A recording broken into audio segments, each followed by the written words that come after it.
What's up, and welcome to another episode of the Grindline Podcast. You're listening to episode 295. I am your host, Greg. I am here tonight with Tyler. What a new intro, thanks to in-arena voice of the Detroit Red Wings, Eric Freeney. Huge thanks to him for putting that together for us. It was super awesome. Yeah, I was super happy to hear that. You know, that's definitely a pretty cool touch to the intro of the podcast, and just gives us some more authenticity to it. Hopefully we hear his voice a lot during the season. I think that's what we're hoping for. And we did a little bit on opening night, and we have since then, but that's kind of what we're going to talk about tonight. We have a couple games to break down. We have a little bit of a different kind of setup for the episode going into this season. But we'll get to all that. Tyler, how are you doing? How are you doing to start this 2024-25 season? I'm doing good. I just got back from Michigan yesterday. We were at the home opener, which was, we'll talk about the actual game, but it was a great time. Definitely wasn't as drunk as I was last year because there Notice was no how Tyler said it was a great time and not a great game.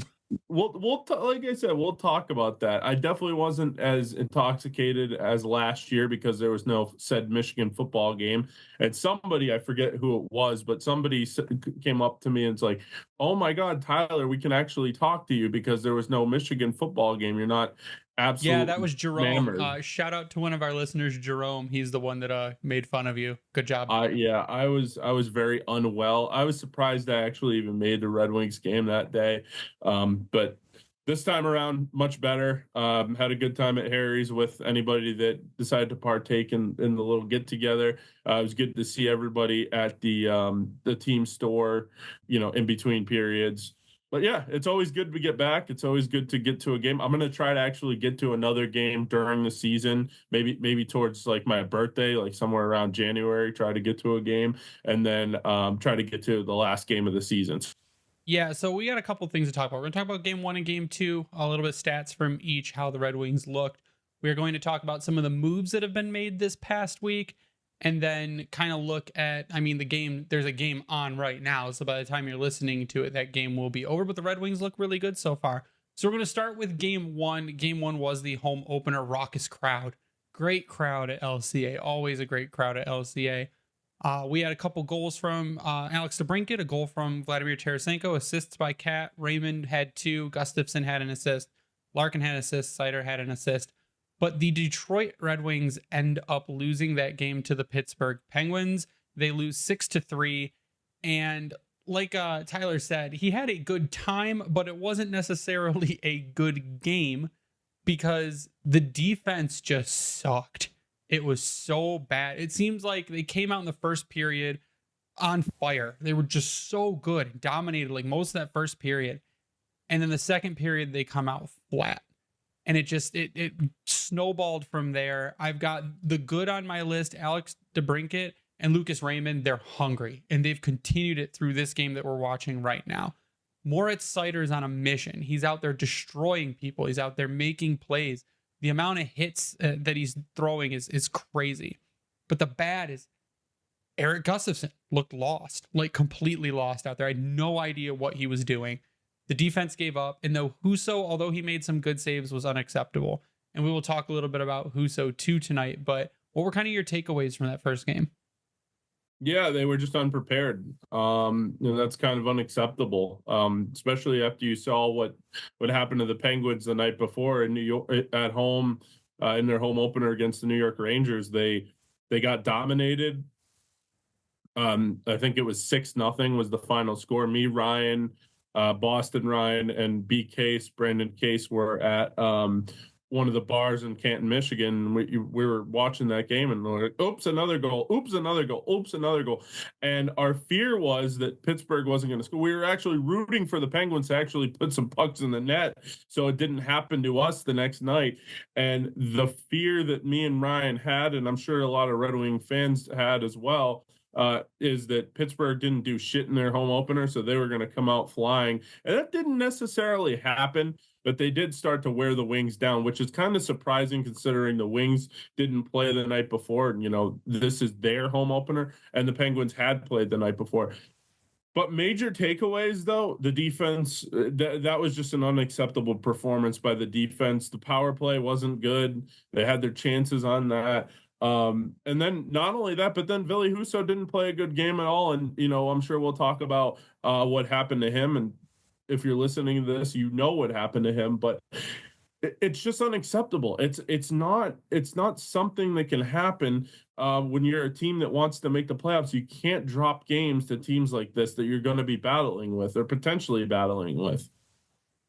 Yeah, and it does cause a little bit of a shakeup too. Like you have bad performances like that, even though you do bounce back against Nashville, it causes you to at points lose your spot in the lineup. Have someone else come in your spot, give opportunities to someone like Albert Johansson to start again, because that performance in that game, no one wanted. No one wanted what happened in that home opener. And Newsy's never gonna sell his team out and just say, no, we were absolutely awful. Like he'll pull good stuff out of it. But like, there's no way if I was him, and he doesn't seem like the kind of coach that would do it. But second period, I would have peeled paint off those walls with how they came out in the first and then relapsed in the second, just fell backwards. But back to Moritz Seider. Moritz Seider played 26 minutes and 43 seconds in that game and had 7 hits and 1 block with an assist. Mo is a guy who got paid, and like some players get paid and they fall back a little bit and they take it a little bit easy because they're got their guaranteed money.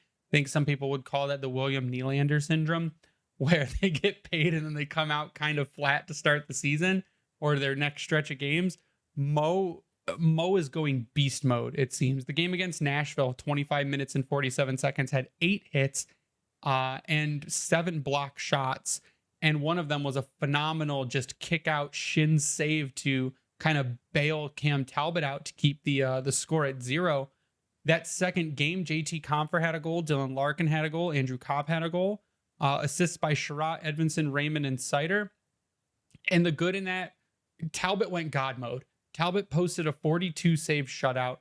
He looked like the kind of like Vezina all-star candidate he was last season with the Kings, and just phenomenal game by Cam Talbot. Copp showed some life. That was impressive to me, as Andrew Copp, and even tonight, he looks good.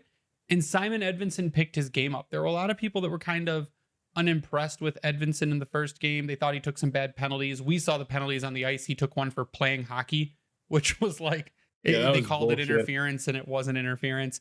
But he picked his game up. But the bad, though, in that game was the defense was still passive. They allowed 42 shots on goal. They could have been far more involved in blocking, far more involved in taking pucks away.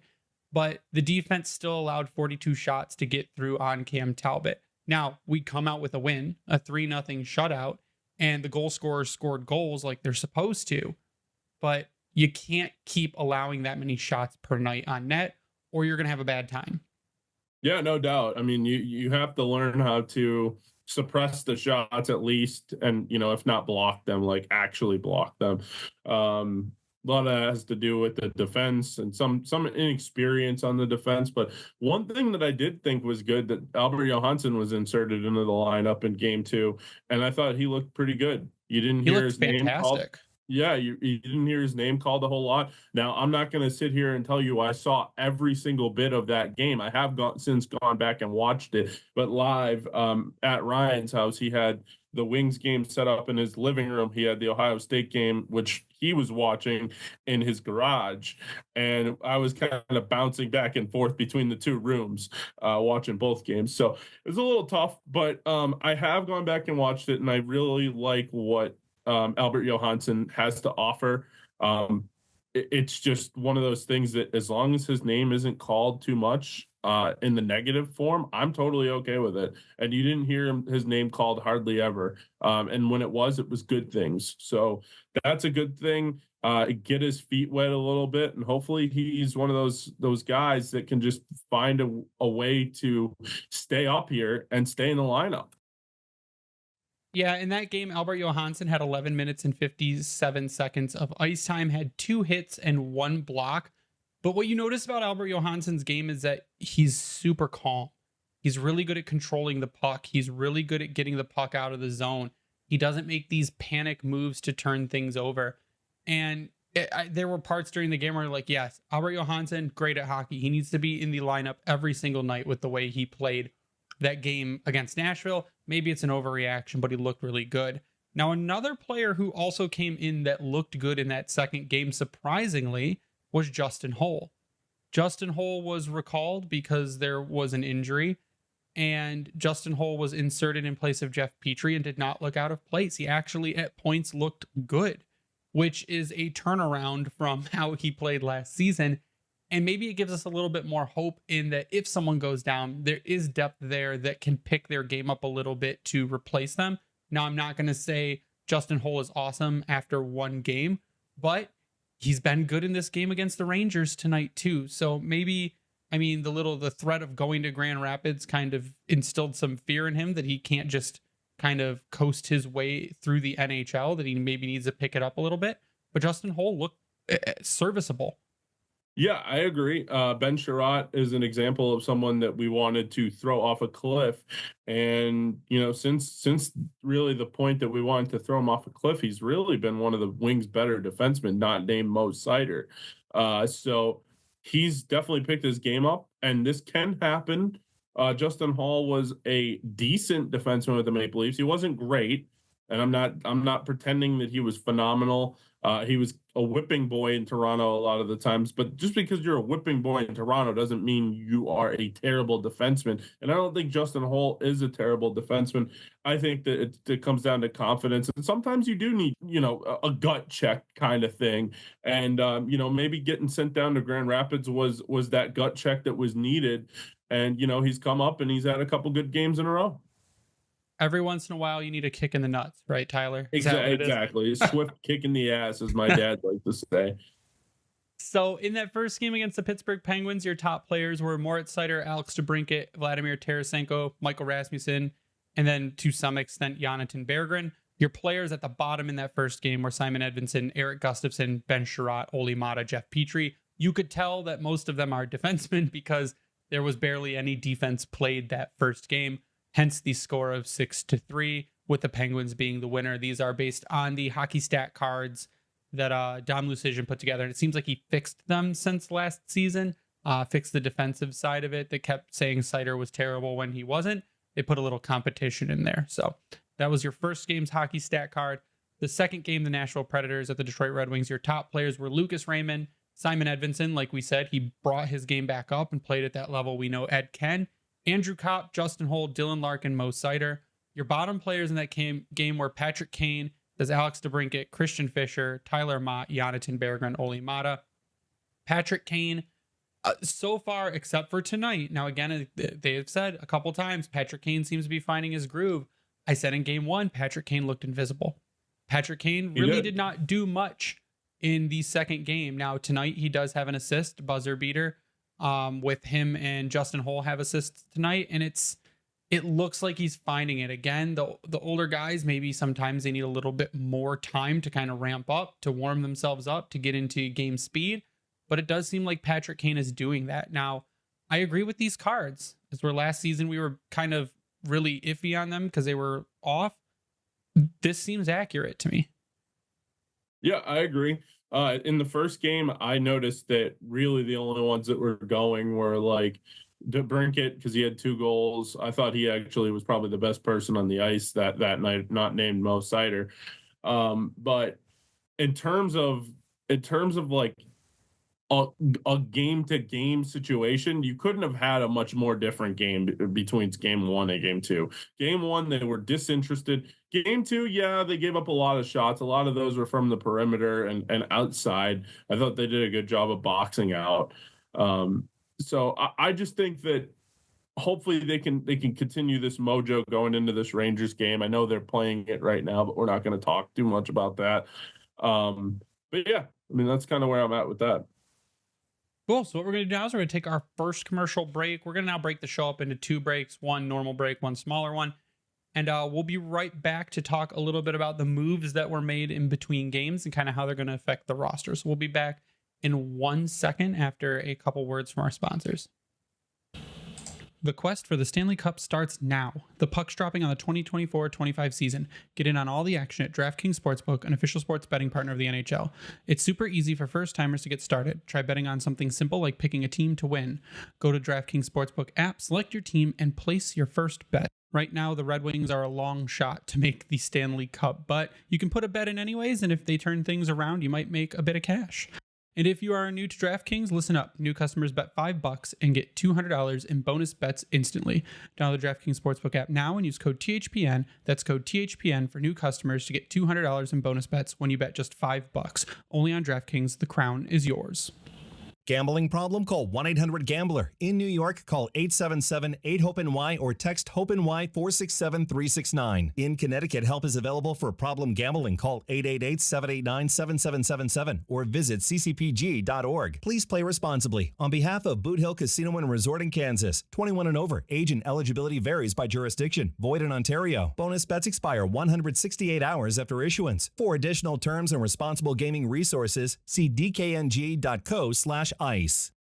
This episode of the Grindline Podcast is brought to you by BetterHelp. Is there a skill you've been meaning to learn? Something you see someone else doing, you're saying, man, I think I'd be really good at that, or that would be a ton of fun. Kids are always learning and growing, but as adults, sometimes we lose that curiosity. Therapy can help you reconnect with your sense of wonder because your back-to-school era can come at any age. Therapy has a stigma of just being for people that are experiencing trauma in their lives, but it can be for anyone and can help with things like coping skills and setting healthy boundaries to make you a better person. If you're thinking of starting therapy, give BetterHelp a try. It's entirely online, designed to be convenient, flexible, and suited to your schedule. Just fill out a brief questionnaire to get matched with a licensed therapist. You don't like the one you're matched with? You can switch at any time for no additional charge. Rediscover your curiosity with BetterHelp. Visit betterhelp.com/THPN today to get 10% off your first month. That's BetterHelp, HELP.com/THPN. And we're back. And in the second segment, we're going to talk a little bit about the moves that were made post game one. So Jeff Petrie, right after game one, Jeff Petrie's out. Some kind of injury. He's sitting. Christian Fischer, after the Nashville game, was hurt. So those are your players that are out. Then Ville Husso was waived. And I think that's the big one. Steve Yzerman said, well, we're going to go into the season with 3 goalies. And it kind of, we're like, oh, we don't really like that. And then Husso goes out and lays an egg. And then Husso ends up on waivers. He cleared waivers today, is assigned to the Grand Rapids Griffins. And that's kind of the big storyline there. Some thought maybe this would say to other teams that Husso will trade him, will retain some salary on him and move him. No one was going to take that whole contract. But after the way he looked, and I think it was 4 goals on 14 shots that he had let in, just does he need more reps? Does he need more time to come back to game shape after missing so many games? Is this just who Ville Husso is after showing he could be pretty good a couple seasons ago? Just what is going on with Ville Husso? Yeah, I don't know. I think, we talked about it with Justin Hall. We've talked about it with other players previously. It could just be a confidence thing. But as the Detroit Red Wings, missing the playoffs by 1 point last year, you can't afford to lose points to give a guy reps. You just can't do it. Alex Lyon and Cam Talbot, sorry, I couldn't think of his name. Cam Talbot give you the best chance to win right now. I would argue it's Alex Lyon right now. Cam Talbot could potentially be that guy as well. It doesn't matter which one of those two, but Ville Husso is not the guy. He hasn't been the guy since the injury. Not sure what's going to happen with him going forward. I know he's been assigned to Grand Rapids. Hopefully he will report there and start to play there. But then again, you don't want him taking reps away from Kosa. Or Guy. And I don't think he will, because Kosa's playing great.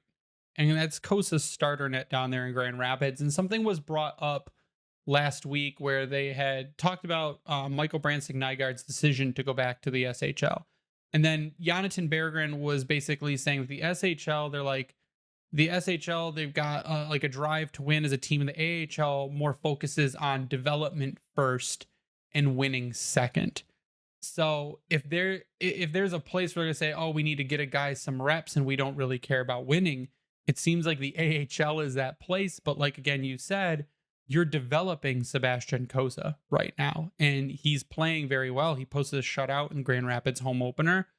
and he's, I mean, on fire. Like we're growing a future starting goalie, and you can't have Ville Husso, because he fell apart in Detroit, going to take away starts from your what's hopefully your next starter in the NHL. Now, do you give Kosa some days off because the AHL has a grueling schedule? There's a lot of back-to-backs. There's some 3 nights in a row. Do you do that? Of course. But I'm not playing 1A, 1B with Kosa and Husso. Kosa, to me, is still getting a majority of the starts. Yeah, and if anything, you'd rather see Carter Gylander get those reps in the AHL than I think he's in Toledo now. Is it? Did they send him to Toledo? So Yeah. Subban's the backup there, then, Subban, right? yeah, they signed Subban to a PTO as the backup in Grand Rapids. Okay, so I mean, at that point, so Kosa's the guy there. If you need someone to spell him, then it's Ville Husso, or Malcolm Subban, I guess, right? But like, I just don't like the fact of him going through waivers, getting sent down, and then taking reps away from Kosa. If he's not going to, then I'm totally fine with it, because then there's a chance that he can get his game back, and he can at worst be a backup goalie, in Detroit.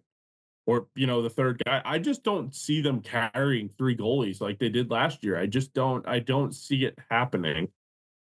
I would say, especially since you've got some guys like Petrie who are a little bit older and might get injured, so you need to carry an extra. You've got forwards on the roster that are a little bit older that might get injured, and you need to carry an extra. I think that taking that spot on a goalie is a little bit, to me, it doesn't set your team up for success. It puts guys through waivers more often. Like the other guys that were called up that we can talk about, we talked about them a little bit already, is Justin Holl was brought in, and then Austin Watson was brought in. So Austin Watson was waived once already. Holl was waived once already, so they don't need to go through waivers to go back down again for a little bit. They will eventually, but they don't need to for right now. And those are guys that can be fill-ins in a pinch. They weren't going to bring up Marco Kasper because Newsy said if they were putting Fisher on IR, or if he was anything but day-to-day, they might bring someone else up. But he said that right now it's a day-to-day thing. They're going to bring up a vet, and they bring in Watson, who kind of fills the same kind of role as a Christian Fisher. He's out there to agitate people. He's there to be to kind of provide some offense, but to be kind of a gritty grinder type player. And that's what Austin Watson can do. And the same thing with Holl is you bring Holl in basically because you have to. There aren't really many other options, but Holl has proven that maybe he can bounce back a little bit and to be an average goaltender instead of an average defenseman instead of a below average defenseman. So I think that's where we're looking right now is, do we want to see guys like Kasper come in? Absolutely. Is that feasible unless there's actually an injury? Not at this point. Either that, or if someone's game goes to hell and they get waived or something. Sure. And then it seems like Yzerman has no fear of just randomly waiving people either. Yeah, the one thing that Ville Husso being waived tells me that if Cam Talbot or Alex Lyon goes down, they have faith that Sebastian Kosa can come up in a pinch. Ooh, I wouldn't go that far. I'm saying that waiving Husso gives the opportunity that if someone were to go down in Detroit, Kosa's the next man up. They're not going to bring Subban up. No, they'll just bring Husso back up. Newsy already said that today. He said that my point is the risk that they just took means that they were okay with if Husso was claimed and someone went down in Detroit, Kosa was the next man up. Well, yeah, and I think we said even from the offseason that I could see Kosa getting some games in Detroit this season if there's some goalie issues. So I think the better way to put it is that if there's a major injury, like if Husso goes down and Cam Talbot pulls his groin, knock on wood, he doesn't do that, Kosa's in. And I think that Kosa at some point will get some starts in Detroit. Do I think Yzerman would love to move a goalie? Absolutely. I think if Yzerman could get out of Husso's contract tomorrow, he would do it. But it's not feasible right now. And Will Kosa come back in before Ville Husso does? No. Kosa will not get a game, I don't think, but Husso is still an available option. But I think to that point, though, you're right. Yzerman put Husso on waivers, and there are some teams that need goalies, and they could have claimed him. Like I said, though, they weren't going to take that contract. It's too much money for a lot of teams. They don't have the cap space to do it. They'd have to make moves. But if someone claimed him, you're right. Kosa would be the next man up. And then Malcolm Subban would be the starting goaltender for the Grand Rapids Griffins, and we'd be in the upside down world. But I think it shows, I think, one, if you're Sebastian Kosa and that's the way you look at it, I think that pumps your tires up a little bit. But it shows me that Yzerman is going to say, hey, if you're underperforming, if you're going to, in the beginning of this season, because we had said it before, seasons can be lost in October. They can't be won in October, November, but they can be lost in October and November. That you're not going to put this season in jeopardy because of poor play. No, exactly. It's urgent from the beginning. It's urgency from the beginning. Like, Marco Kasper's not coming up today or tomorrow. But if something were to happen to a center, like happened last year in March with Larkin, then Kasper's the guy up. And they're not going to wait. They're going to do everything in their power to salvage this, or not salvage this season, but keep this season afloat as quickly as possible, because they know what it takes to make the playoffs. They were right there last year. They know that it takes urgency to make the playoffs. It takes a roster a lot bigger than the opening night roster to make the playoffs. It's not just the 24 guys on the roster on opening night or whatever it is, 18 skaters, 2 goalies. Or I guess it was 3 goalies at this point. Or at that point it was. So that just tells me that Steve Yzerman's not afraid to push buttons even this early in the season. Which is great to see. Like, I want to see the urgency from game one, that this is a season where, because like I say, like, Patrick Kane's a guy that has like bonuses riding on making the playoffs. They're not messing. They didn't go into this season like a lot of people are saying, well, they're going into the season, throwing the season because they're going to want to get another lottery pick. They're not doing that. And like, Kane would not have built in those bonuses into his contract if they went into the season thinking they weren't going to try to push for a playoff spot. So we'll see what other moves end up happening. I mean, these are some pretty quick moves, like 3 games into the season. We're making moves like this. You could see more coming. And I think that this roster, it's set up, not set up to be, but has the ability to be pretty fluid with guys that they move around. And I'm excited to kind of see where it goes from here, because it seems like Yzerman's not pulling any punches so far this season. But what we're going to do is we're going to take a quick second break before we come back to the listener questions. I put out a call for questions. We're going to do some listener questions before we end the show, so hold on tight for just a couple more messages, and we will be right back with segment 3.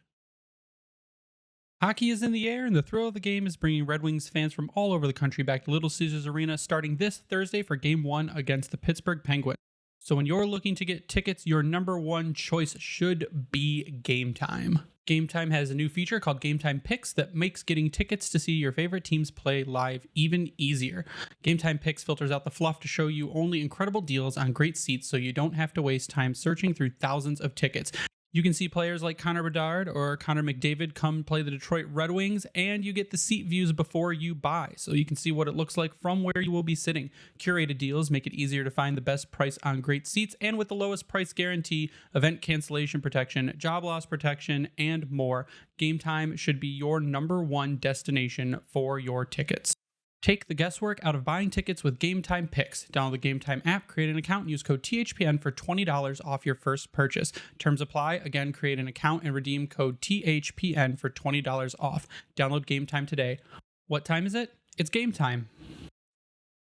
And the final segment tonight is going to be listener questions. So, first episode of the season, I put out a quick mailbag for people based on the first couple games, get some snap reactions. And a lot of them fell into the same kind of category. So we'll start, I guess, with the kind of defense questions. Brendan Sanders at Ketzel Enon on Twitter asked, do we see Aljo as a permanent fixture now? And Gus relegated to a rotation with Hole and Mata. There's questions from Adam Kerr asking, the Wings may need an upgrade on defense, especially in the top 4. Is someone like Cam Fowler an option? There's another defensive question in here. It's too early overreaction to say we probably still need another second or third line defenseman from Michael at Tree Hokage, which is a sweet name and a good Naruto reference. But there's a lot of questions around defense after the first 2 games, which makes sense to me. To answer Brendan's question, I think Albert Johansson should have had a spot since game 1. I think he should have been a bottom pair with Oli Mata. He proved in game 2 that he belongs there. If you're looking at guys like Cam Fowler's 32 years old. He'll be 33 in December. He had pretty bad defensive stats with a pretty bad Ducks team last season. I don't really want to get older to move in that direction. But to say, do we need a second or third line D-man or a second or third pair D-man still? Yeah. I would argue to say you need a top pair left defenseman currently. If you plan on spreading your defense out, keeping Seider on the top pair and Edvinsson on the second pair, eventually with someone like Axel Sandin Palika, you need a legitimate top pairing defenseman with Seider, which I think goes to when we talked about last week. You've got assets to do it next season. You've got money to do it next season. You can make a move like that to shore up your defense and get a big name player to put with. You should have done that this offseason. That's sure. I think you're waiting for a little bit more money to free up and to see what you got in some of these guys that you have already. Yeah, I just don't. I didn't like the fact that Wallman got moved for nothing, and then you brought in Gustafsson to replace Gostisbehere. And I guess your replacement for Wallman is Edvinsson, which I'm okay with. But Gustafsson has not been close to Gostisbehere, and he's been even worse. He's only played 1 game. Right. Okay. So, but the first game he was miserable defensively as well. And then offensively, I didn't see a whole lot of what I liked. But in terms of the defense, yeah, I mean, as a whole, it needs to be shored up either on the second pair or at least, or on the first pair or at least the second pair. It kind of depends on what you'd have to give up and who becomes available, et cetera, et cetera. That Rasmus Anderson guy from Calgary is one of those guys that seems to be on the radar, seems to be someone that comes up pretty frequently when people talk about the Red Wings. He started this season on fire. Yeah. So, I mean, that would be an interesting get. I don't know what you'd have to give up. It would probably be a decent amount, but if you make a comparison, it depends on how long you've been watching the Detroit Red Wings. But when the Wings went out and got Brian Rafalski to pair with Nicholas Lidstrom, I feel like that is the kind of move you need to make. Obviously not a Brian Rafalski because that's an older guy, but you need someone. Rasmus Anderson is a perfect example. It doesn't have to be him specifically, but that's a perfect example of a defenseman that could be at your top pair, could be on your second pair, and could play with Seider or Edvinsson if needed. If you want to keep Sherratt with Seider, that's totally fine. Or if you want to keep Gustafsson with Seider, that's totally fine. But you need another defenseman in that top 4 to really lock it down defensively, but also make some plays offensively too. Because I feel like our defense went from a little bit more of an offensive trio or group, and they've gotten worse offensively, but they're also not as good defensively either. So I don't know. I mean, it's early to say still. But yeah, in short, they do need another defenseman. So to go on to the next question from one of the better Twitter names, Jared Goff's Bulge at Jared Goff's Bulge. Do you think we make a move to help the defense out a little bit? And I think it's still too early to do that. I don't think they're really going to try to make, unless someone goes down, unless you have a player hurt, like Edvinsson gets hurt or Mo Seider gets hurt, something like that. I don't think you really see a move, or at least a drastic one, before trade deadline. Honestly, like that's really the NHL, I feel, is not super active during the season until it comes to trade deadline on that front. They're not like the NFL where you'll see some trades throughout the season up until the deadline. It's more quiet. So I would say that they're going to roll with what they have. They'll continue to shift guys around. They'll play Gustafsson a few more games to see if he comes back up.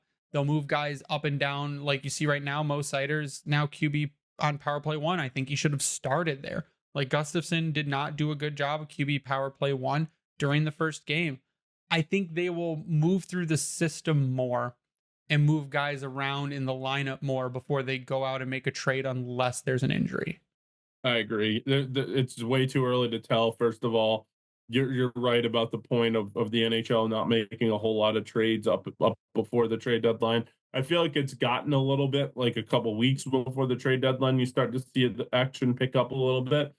But I don't see them going out and getting anybody just yet. And even if they did have an injury, I think they would just let it ride out, because they would see it as an opportunity. Well, maybe we can sell off some pieces and not tank essentially, but start to play some younger guys. Maybe you'd see a Wallander get a call up. So Carter Mazer. Yeah, Mazer, any of those guys. Danielson. Yeah. From David Snyder at David SN and a bunch of numbers. The Wings started out rough in game 1 against Pittsburgh, then turned it around against Nashville and looked like a different team. Which team do you think is sustainable for the season? If it's the team that looked like they did against Pitt, do you think Lalonde is on the chopping block? I think that it's a mixture of the two. I don't think that you are going to see all of that Nashville game. I don't think you're going to see all of that Pittsburgh game. I think you're going to see a happy middle. I think that's mostly a goaltending thing. Your goaltender's not going to go pitch a shutout or play like Talbot did the whole season. It's not realistic. But I think we said in the offseason that the Red Wings may not be built to win these games 7-3 anymore, 7-5, 6-4, but they may have built themselves to win closer games. They may win 4-2. They may win a 2-1 game, where instead, if they last season, if they were only scoring 2 goals, they were going to be blown out generally. They tried to move away from the glass cannon style of the Buffalo Sabres and build a little bit more defensively, and then hope that offense was grown from the players that are already on the roster. So I think that it's a little bit of both. I do expect them to pick it up. Like, you could hopefully expect them to pick it up from what they did in Pittsburgh, and they have, and they're even playing well tonight against the Rangers. So I think it's gonna be a happy medium. As far as Lalonde goes, there's been talk since offseason that Lalonde, like every talking head's hot take is that Lalonde is like the first coach fired. If they get off to a slow start, I could see Newsy gone by at the earliest Christmas. No, I'd say the earliest Thanksgiving. If they got off to a slow start like the Edmonton Oilers have, 0-3, and say that swelled to like 1-7 or 1-8 or something, I could see him gone. But I agree with you. I think that I don't think you're ever as bad as your worst game, and I don't think you're ever as good as your best game. I think you're somewhere in the middle. I still don't think the Red Wings have played their best hockey just yet. No. And it's way too early to tell. And the other thing is, Lalonde, I mean, this is year 3, right? This is the beginning of year 3. If they play as bad as they did against Pittsburgh for 5 or 6 or 7 games in a row, and they go on like a 7-game losing streak, he's gone. He's gone. You can't. There's no margin for error this season. If you want to make the playoffs, you have to get your team going somehow. I'm not saying that firing the coach is always the answer. I'm not saying that Newsy's a bad guy or a bad coach or anything like that. In fact, I think he's a good coach. But sometimes it just doesn't work out in certain situations, and this could potentially be that. I don't want to get anyone in trouble for anything they haven't done yet, though, because they're 1-1 and they're down against one of the best teams in the NHL right now, going to the third period, 2-1 against the Rangers, and they're out shooting them 23-20, which is impressive. And again, I can't watch the fucking game because ESPN Plus and NHL Network don't talk together. So when there's a game on NHL Network, you don't get it on ESPN Plus. And I've tried to find streams. I've tried to find anything that I can find to watch this game. I ended up having to listen to it. This is what the NHL is doing to their fan bases, but I digress. Yeah, I had a whole rant about NHL Network and how no one pays for cable anymore. So why are they putting things on cable only channels? They're not hitting their target market, but that's a marketing problem. And I'm not paid to fix the NHL's marketing issues as big as they are. So we got a Absolute couple joke. a couple more questions from K Ring at G Burge 12. If the Montreal Canadiens are giving young players a chance in the NHL, why isn't Yzerman? And we also have in the same vein, Michael at Welcome to Nowhere. Why are we not bringing more rookies up like Danielson? And it's just kind of a space issue. I mean, I could understand you will see throughout the year. Like I said, I think a guy like Marco Casper will probably play 50 or more games this season with the Red Wings. The first big injury, Marco Casper, is your call up. And the reason Montreal can do it is because they suck. Like, they're not a good team. They were a bad team last season. They can afford to say, maybe we'll tank another year, get another high pick, play some of these rookies, give them time. When you're a team that's trying to come out of a rebuild, you kind of throw, and would we like to see more rookies? Absolutely. But you kind of throw the trickle in method. You bring a couple guys in. You've got people are complaining the Red Wings are playing 0 rookies. No, they're not. Simon Edvinsson, though not eligible for the Calder, has not played a full NHL season. Simon Edvinsson is a rookie. You could maybe say Berggren he's on the younger side. Maybe he's a veteran rookie, but you've got guys, Albert Johansson, who's playing his second game. That's a rookie. You've got rookies in the lineup. You're just not going to pack your lineup with rookies because you're trying to turn this team around. You're trying to build a winning attitude and a winning culture. And it's hard to do that when you throw a bunch of dudes in who you could suspect make the team take a step back. Yeah, I mean, if you want to be in a rebuild for the rest of your life, yeah, play a bunch of rookies. Sometimes throwing shit against the wall sticks. A lot of the time, it doesn't. There is a calculated plan here. They're trickling people in left, right, and center. If there's injuries, they're not afraid to bring up rookies. I don't know where this is coming from in terms of like the Wings are afraid to play rookies. They're not. This isn't 2007, 8, 9 where you had guys marinating in Grand Rapids and they were afraid to bring them up. This is not a case of that. This isn't Nyquist and Tatar. No, exactly. This isn't the Timo Pulkkinens, the Tomas Yurkos, you name it. Those prospects that really didn't even turn out to be that great in the end. But not to go back to that far. The Nate Danielsons, the Sandin Palikas at some point, those guys are all going to get their taste in the NHL, just at different spots. And whether it's with Detroit or somebody else, that remains to be seen because trades do happen. We haven't really seen a trade where a Red Wings prospect that is a higher touted Red Wings prospect that has been traded yet. And I'll bet you one thing. I bet you it happens at some point. I don't know if it'll be this year. I don't know if it'll be next year, but it's going to happen at some point. Steve Yzerman doesn't have the room for all these players going forward.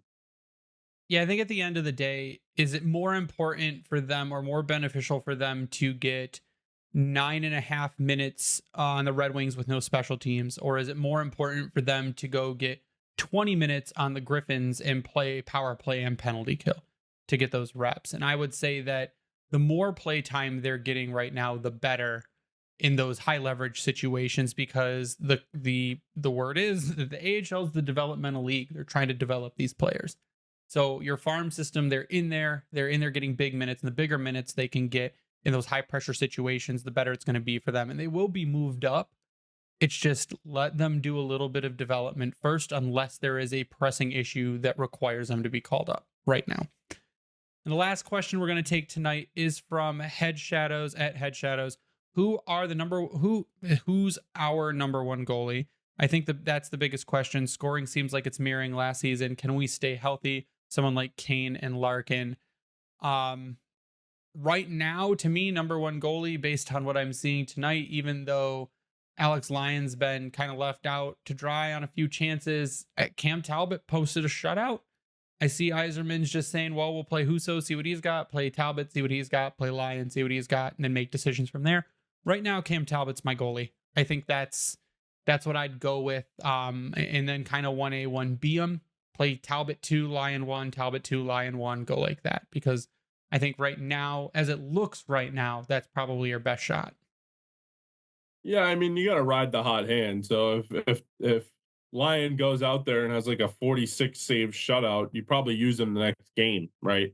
Um, but yeah, it would be Talbot right now. Considering what the score of the game is right now, down 3-1. Not sure how that puck just went in the net. I believe it was Riley Smith that scored for the Rangers. So it's 3-1 New York in the Can't third win a period. defensive zone faceoff. That's been the issue right now. Okay, well, I would know that if I had an NHL Network, which I don't. But anyways, yeah, I don't think that the goaltending is the major issue. I think it's the defense in front of them. And if the defense in front of them can tighten up, and they can, because we play this in 5-game intervals or 6-game intervals or whatever, however you want to play it. It's about improvement. It's about improvement. It's about D-zone coverage. It's about things like that. And if they can get that squared away, the goaltending will just be kind of like, can you make a save when you need to make a save? That's the most important thing. If the defense can play with the way that they're supposed to, with some lapse, because no defense is perfect, can the goaltender make the save that he's supposed to? And I think Cam Talbot right now is the guy that I would trust to make the save when he has to. Yeah, and I think if we were playing anybody but Igor Shesterkin right now, we'd be winning like 6-3 instead of losing 3-1 because he's just absolutely unreal. This guy's going to be the highest paid goaltender in history, and he's absolutely insane. You mean the future number 1 goalie of your Detroit Red Wings? No, they're going to lock him. If they don't lock him down, I don't they're think they're the going to sign dumbest him. team in the history of the league. I don't think they're going to sign him. They offered $11 million and he said no. I mean, maybe he'll get 11.2. I mean, no one knows what he's asking, but like, you've got to pay. I would say you've got to pay him what, $2 million more than Bob? Give him 12 mil. Yeah. Would you do that if you're the Red Wings? The Red Wings don't have the cap to do that. I mean, they In would the next offseason, season. you might. Sure. I don't think he makes it because they can't afford to lose him. Like, the Rangers are in kind of a window right now where they need to go win a Stanley Cup, and you lose Shesterkin, I don't think you're winning a Stanley Cup. So yeah, probably not. But it's something fun to think about. I don't know. And then in terms of can we stay healthy? I don't know. I mean, that's really kind of a luck thing, really. I mean, you can have all the strength and conditioning you have, and I'm sure these players have some pretty good programs and stuff like that they're on, but it really kind of comes down to luck. You can be the Hopefully strongest player in the world and you can break your leg bone right out of its skin, right, Tyler? Yeah. Shout out to Aiden Hutchinson. Hopefully everything goes well with his recovery. But yeah, I agree with that, and I think it's just a matter of getting off to a decent start. Like, yeah, okay, you can lose to the Rangers, but like you need to find a way to get points. Like, you're going to play the Rangers again on Thursday night. You need to find a way to get points. So yeah, you also have to win a lot of games in your division is what you need to do. You can't drop games to the Pittsburgh Penguins on home ice. No, not at all. But Tyler, I want to get your final thoughts before we sign off tonight. Final thoughts are, it's not the start that we wanted, but I don't think it's time to sound the alarm bells just yet. I think, you got one big win against Nashville. Can they come back and beat the Rangers? I really doubt it at this point. But hey, you know what? Stranger things have happened.